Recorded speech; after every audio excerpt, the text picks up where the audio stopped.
శుభములను తెలియజేస్తూ ఉంటున్నా. మరి ప్రతిరోజు మాట్లాడుకుంటున్నటువంటి విధంగా వాక్యం చదివేటటువంటి అనుభవం ఎంతవరకు ఉంది, దేవుని ప్రార్థించేటటువంటి ఆ సమయం నీ జీవితంలో ఎంతవరకు ఉంది అనేటటువంటిది మనకు మనంగా పరీక్షించుకోవాల్సినటువంటి అవసరత ఎంతైనా ఉంది.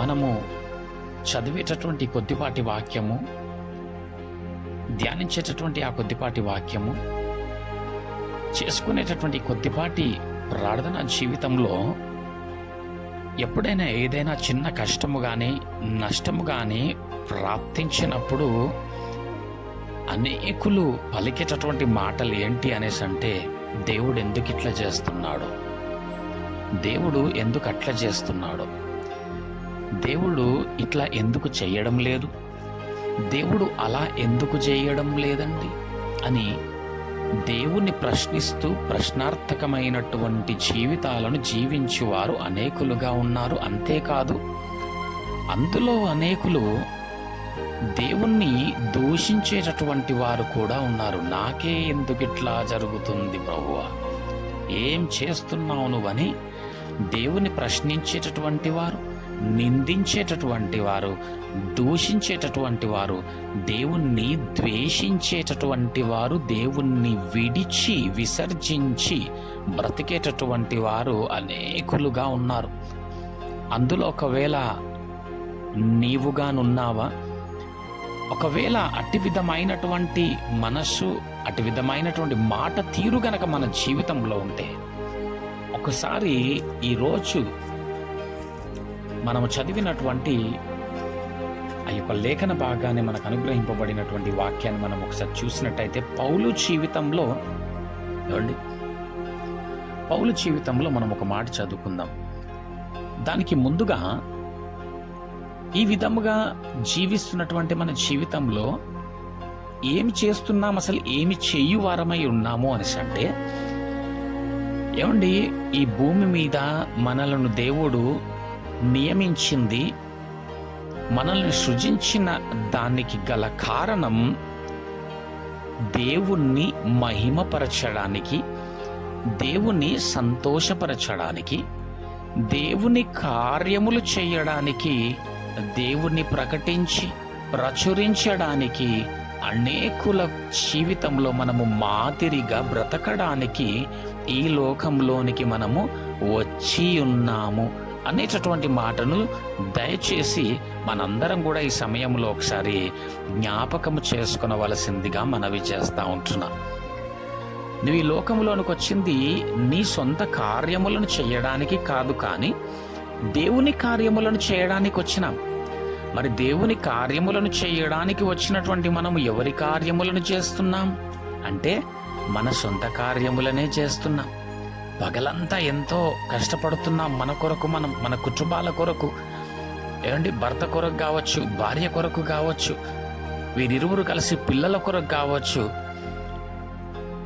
మనము దినమంతా కూడా మన సొంత పనుల నిమిత్తమై శ్రమిస్తున్నాం, ఎంతో కష్టపడుతున్నాం, ఎంతో ప్రయాసపడుతున్నాం. కానీ నువ్వు ప్రయాసపడవలసినటువంటిది నీ యొక్క సొంత కార్యముల నిమిత్తము కాదు, కానీ దేవుని కార్యముల నిమిత్తము ప్రయాసపడు వారై ఉండాల. అప్పుడు వాక్యం చెప్తుంది ఏంటి అనేసంటే, ప్రభువు నందు పడు ప్రయాసము వ్యర్థము కాదు.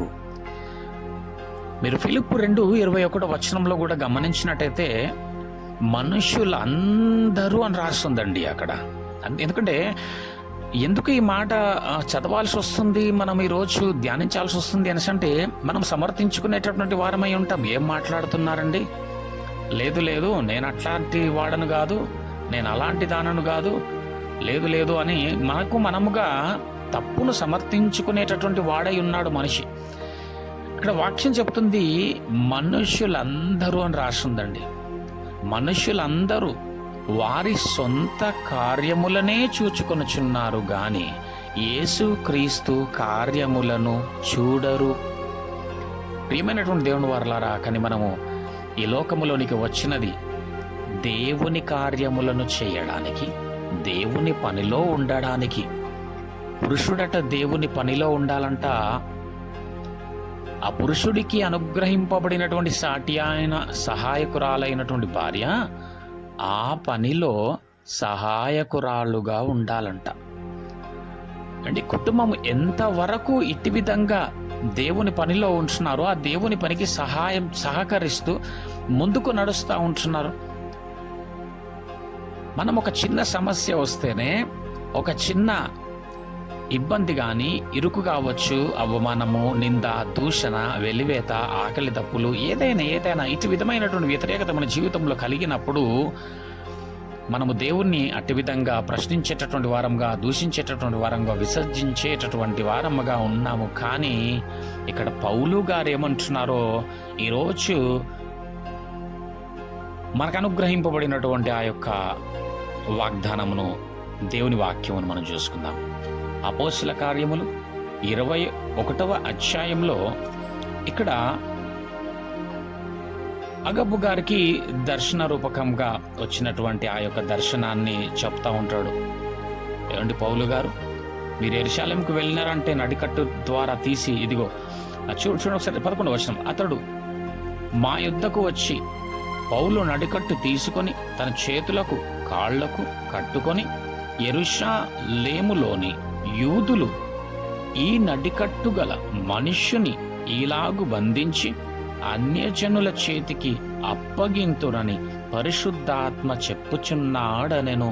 ఎవరు చెప్పినారు అనేసి అంటే 10వ వచనం చూసినట్టయితే అగబు అను ఒక ప్రవక్త చెప్పినప్పుడు అక్కడున్న వారంతా కూడా అనంట. చూడండి 12వ వచనంలో, ఈ మాట వినినప్పుడు మేమును అక్కడి వారమును యెరూషలేమునకు వెళ్ళవద్దని అతని బతిమాలుకొంటిమి గాని, ఇక వీళ్ళు ఇటు విధంగా బతిమాలుకుంటూ ఏడుస్తా ఉన్నారంట. అయ్యో, ఇంత భయంకరమైనటువంటి పరిస్థితి ఎదురు కాబోతుందా పౌలు గారు అని ఏడుస్తా ఉంటుంటే, ఇంకా పౌలు గారు అక్కడ ఒక చాలా పెద్ద మాట అనేసినాడని, ఇంకా దాంతో ఎవరు కూడా ఏం మాట్లాడలేకపోయినారు.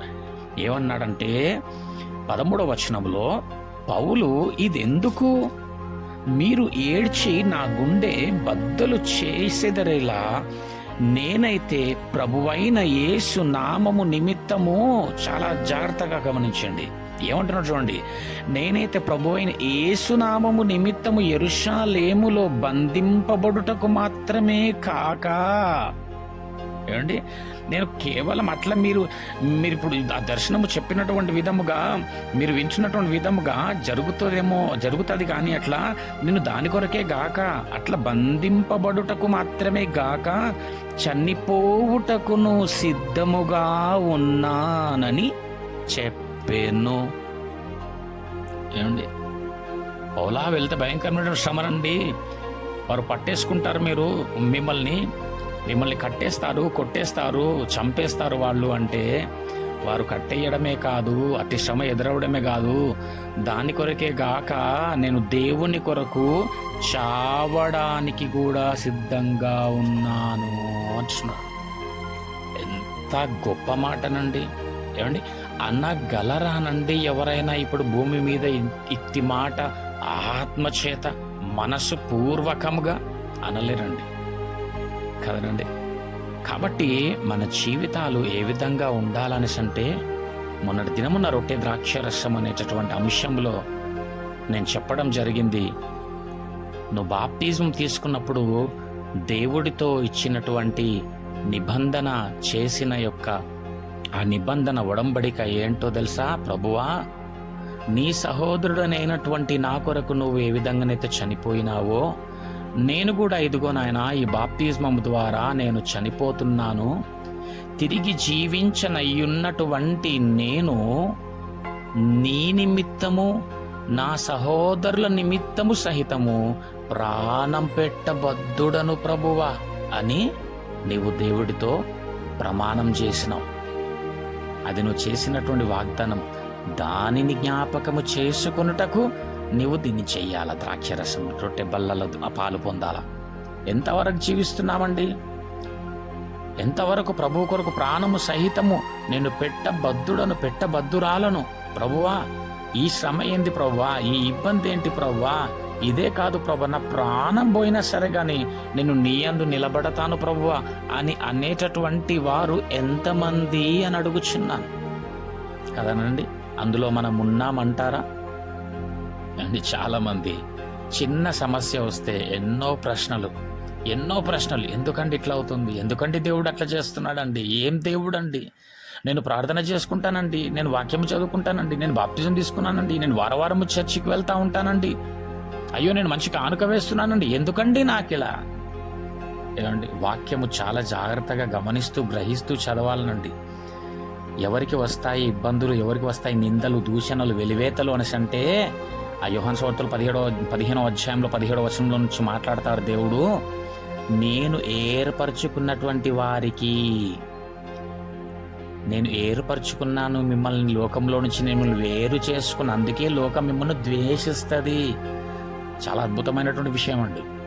నువ్వు ప్రార్థన చేసుకుంటున్నప్పటికీ నీ ఆత్మీయ జీవితంలో నువ్వు కొనసాగుతుండగా వచ్చేటటువంటి ఆ శ్రమలను బట్టి నువ్వు గుర్తెరుగాల ఏంటి అనేసి అంటే, ఓహో నేను దేవుని బిడ్డనన్నమాట, దేవుడు నన్ను ఏర్పాటు చేసుకున్నాడు అనమాట, అందుకే నన్ను లేనిపోని మాటలు అంటున్నారా, అందుకే నన్ను సహించడం లేదా ఈ లోకస్తులు, ఆహా అని నువ్వు దేవునికి ప్రతి విషయంలో కొలస్సీలో చెప్పినటువంటి విధముగా దేవునికి కృతజ్ఞతాస్తులు చెల్లించాలా. ప్రభువా, నాకున్న ఈ ప్రతి పరిస్థితిని బట్టి, ఈ స్థితిగతిని బట్టి నీకు వందనాలు ప్రభువా అని చెప్పేటటువంటి ధైర్యముతో కూడినటువంటి ఆ మనస్సు కలిగి క్రైస్తవుడు జీవించాల. ఇట్టి నడిపింపు, ఇట్టి ఆత్మ దేవుడు మనకు అనుగ్రహించును గాక. ఆమెన్.